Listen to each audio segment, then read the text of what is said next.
सर्व विद्यार्थी मित्र व पालकांचे आपल्या JSPM स्कॉलरशिप ऑफिशियल या यूट्यूब चॅनलवरती खूप खूप स्वागत.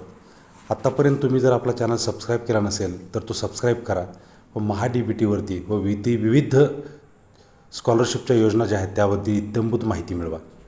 त्याचबरोबर तुम्ही जर आपला मेघराज बारबोली ब्लॉग्स हा जुना यूट्यूब चॅनल जर सबस्क्राईब केला नसेल तर तोही सबस्क्राईब करा आणि अधिक माहितीसाठी JSPM TSSM स्कॉलरशिप हा टेलिग्रामवरचा ग्रुप जॉईन करा.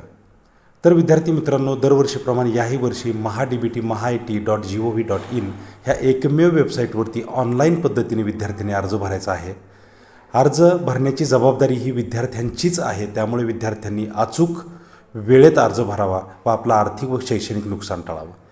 तर विद्यार्थी मित्रांनो, आज आपण पाहणार आहोत post matric scholarship to FJNT students म्हणजे FJNT स्कॉलरशिप या योजनेबद्दल. ही योजना काय आहे, ही योजना कोणतं डिपार्टमेंट चालवतं, त्याची इलिजिबिलिटी काय आहे, डॉक्युमेंट रिक्वायरमेंट काय आहे ते पाहणार आहोत. तर डिपार्टमेंटचं नाव आहे FJNT OBC and SBC welfare department, जे समाज कल्याणच्या अखत्यारीत येतं. तर या डिपार्टमेंटच्या अंतर्गत आपल्याला OBC SBC FJNT स्कॉलरशिप आणि फ्रीशिप या बाबतीच्या योजना मिळतात. तर काय आहे या बाबतीचा ओव्हरव्ह्यू काय आहे या डिपार्टमेंटचा, तर फायनान्शियल मदत करणे, आर्थिक मदत करणे, शिक्षणाबाबतीतचा अवेअरनेस वाढवणे, विद्यार्थ्यांना tuition fee, examination fee, maintenance allowance या गोष्टी देणे जे FJNTच्या स्कॉलरशिपच्या मुलांना दिला जातो, आणि शिक्षणामध्ये ट्रान्सपरन्सी ठेवणे हा गोष्ट आहे या महत्त्वाची. तर तुम्हाला या योजनेच्या अंतर्गत तुम्हाला जर स्कॉलरशिपमध्ये असेल तर तुम्हाला मेंटेनन्स अलाउन्स तुम्हाला ₹290 पर मंथ असे 10 महिन्याचे ₹2900 मिळतात स्कॉलरशिपसाठी. फ्रीशिपसाठी मेंटेनन्स अलाउन्स मिळत नाही. तर ह्या शासकीय योजना असाव्या, तुमचं ॲडमिशन कॅप राऊंडमधून झालेलं असावं, तुम्ही उत्पन्न मर्यादेत बसत असावेत, ह्या सगळ्या योजना आहेत. तर आपल्या कोणती योजना लागू होते, आपलं उत्पन्न काय आहे, कागदपत्र काय लागतात हे आपण आता यामध्ये पाहूयात. तर सर्वप्रथम विद्यार्थी मित्रांनी त्यांच्या पालकांचा उत्पन्नाचा दाखला ₹1,50,000 असावा, सर्वात महत्त्वाचं.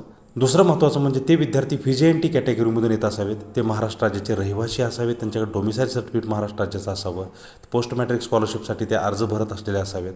या विद्यार्थ्यांना examination fee, maintenance allowance, tuition fee या सर्व गोष्टी मिळतात. त्याचबरोबर तुमचं ॲडमिशन हे कॅप राऊंडमधून झालेलं पाहिजे विद्यार्थ्यांचं, ही सर्वात महत्त्वाची अट ह्या योजनेसाठी आहे. तुम्ही नॉन कॅप असाल, against cap vacancy, spot round असेल, मॅनेजमेंट कोटा असेल तर यांना ही स्कीम लागू होत नाही. ही विद्यार्थ्यांनी सर्वांनी नोंद घ्यावी. ॲडमिशन कॅप राऊंडमधून पाहिजे, वडिलांचं उत्पन्न 1.5 लाखापर्यंत पाहिजे, महाराष्ट्र राज्याचा रहिवासी पाहिजे, तुमचा अटेंडन्स कॉलेज म्हणजे 75% जास्त असायला पाहिजे, सर्वात महत्त्वाचं.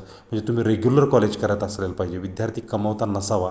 आणि किती विद्यार्थी तुमचे शिकत आहेत तर 2पेक्षा जास्त विद्यार्थ्यांना त्यावर्षी बेनिफिट मिळत नाही. आणि जर 1 वर्षापेक्षा जास्त वेळा नापास झालेला असाल, 2 किंवा त्यापेक्षा जास्त नापास असेल, विद्यार्थी फेल असेल, YD असेल तर त्या विद्यार्थ्यांना त्या वर्षापासून पुढे स्कॉलरशिपचा बेनिफिट मिळत नाही. तर आपण आज पाहतोय पोस्ट जी FJNT स्कॉलरशिपची योजना आहे, जी प्रोफेशनल एज्युकेशनसाठी आहे, ती योजना पाहत आहोत. जे इंजिनिअरिंगसाठी आहेत, फार्मसीसाठी आहेत, MBA MCसाठी आहेत, डिप्लोमासाठी आहेत, डिग्रीसाठी आहेत, हे विद्यार्थी आहेत, त्यांच्यासाठीची ही योजना आपण पाहत आहोत. तर विद्यार्थी मित्रांनो, आता आपण रिन्युअलच्या बाबतीत पाहत आहोत. म्हणजे गेल्या वर्षी ज्यांनी विद्यार्थ्यांनी अर्ज भरला आहे ते विद्यार्थी यावर्षी पास झालेले गेल्या वर्षी पाहिजे. ते AT-KT असले तरी चालतील पण फेल नसावेत, ती सर्वात महत्त्वाची अट आहे. विद्यार्थ्यांनी पास व्हायला पाहिजे. तर त्याचबरोबर आता डॉक्युमेंट रिक्वायर्ड कुठली कुठली लागतात हे आपण विस्तारानं पाहणार आहोत. कास्ट सर्टिफिकेट तुमच्याकडे असायलाच पाहिजे, उत्पन्नाचा दाखला पाहिजे जो तहसीलदार यांनी दिलेला पाहिजे, कास्ट व्हॅलिडिटी सर्टिफिकेट तुमच्याकडे पाहिजे, तुमचं 10वी 12वी किंवा अगोदरचं जे शिक्षण झालेलं आहे ते शिक्षणाची सर्व कागदपत्र तुमच्याकडे पाहिजेत. असेल गॅप, हे चालू वर्षाला शिक्षण घेताना अगोदरचं जर गॅप असेल तर तो गॅप सर्टिफिकेट पाहिजे तुमच्याकडे. वडील नसतील तर वडिलांचा मृत्यूचा दाखला आणि आईच्या नावाने उत्पन्नाचा दाखला पाहिजे. रेशन कार्ड पाहिजे, रेशन कार्डवरती विद्यार्थ्यांचं स्वतःचं नाव असायला पाहिजे. मागच्या वेळेसचं जे शिक्षण सोडलेलं आहे त्याचा LC पाहिजे आणि डिक्लेरेशन पाहिजे की किती विद्यार्थी तुमचे यावर्षी MahaDBTवरती अर्ज भरत आहेत त्याचं डिक्लेरेशन पाहिजे. 2पेक्षा जास्त विद्यार्थी भरतायत, 2 विद्यार्थी भरतायत, 3 विद्यार्थी भरतायत त्याचं, कारण 2पेक्षा जास्त विद्यार्थ्यांना योजना लागू होत नाही. तर आता चालूचे वर्ष 23-24 होणार आहे, त्याच्यासाठी आपण इलिजिबिलिटी पाहिली.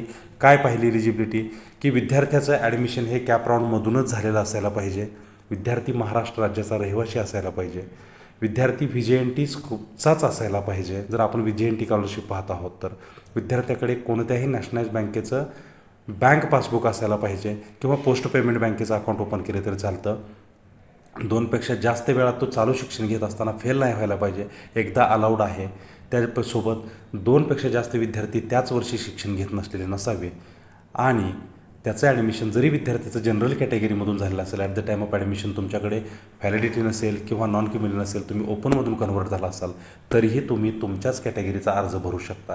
तर सर्वात महत्त्वाचं डॉक्युमेंट रिक्वायर्ड काय काय आहेत? तुमचं कॅप अलॉटमेंट लेटर तुमच्याकडे पाहिजे, वडिलांचा उत्पन्नाचा दाखला पाहिजे, वडील नसतील तर तुम्हाला आईचा उत्पन्नाचा दाखला आणि वडीलचा मृत्यूचा दाखला पाहिजे. उत्पन्नाचा दाखला तहसीलदार यांनी दिलेलाच असायला पाहिजे. कास्ट सर्टिफिकेट मस्ट आहे, कास्ट व्हॅलिडिटी मस्ट आहे. VJNT OBC SBCसाठी नॉन क्युम्युलर आवश्यकच आहे. डोमिसाईल सर्टिफिकेट पाहिजे तुमच्याकडे, कारण ही स्कीम महाराष्ट्र शासनाची आहे, महाराष्ट्रात रहिवासी पाहिजे. सगळे मार्कशीट मागचे, तुमचं अंडरटेकिंग किती विद्यार्थी शिकत आहेत, कॉलेजचं बोनाफाईड पाहिजे, लिव्हिंग सर्टिफिकेट पाहिजे, रेशन कार्ड पाहिजे, रेशन कार्डवरती तुमचं नाव पाहिजे, तुमचं स्वतःचं बँक अकाउंट पाहिजे, कोणासोबतही ते जॉईंट अकाउंट नसावं, आधार कार्ड स्वतःचं असावं, गॅप सर्टिफिकेट जर असेल तर गॅप, आणि तुमच्या मृत्यूचा दाखला असेल तर वडिलांचा मृत्यूचा दाखला. आणि सर्वात महत्त्वाचं, जर चॅनल सबस्क्राईब केला नसेल तर सबस्क्राईब करा. व्हिडिओ कसा वाटला निश्चित कमेंट करा. कोणतीही अडचण असेल तर कमेंटच्या खाली कमेंट करा, आम्ही तुम्हाला निश्चित उत्तर देऊ. धन्यवाद.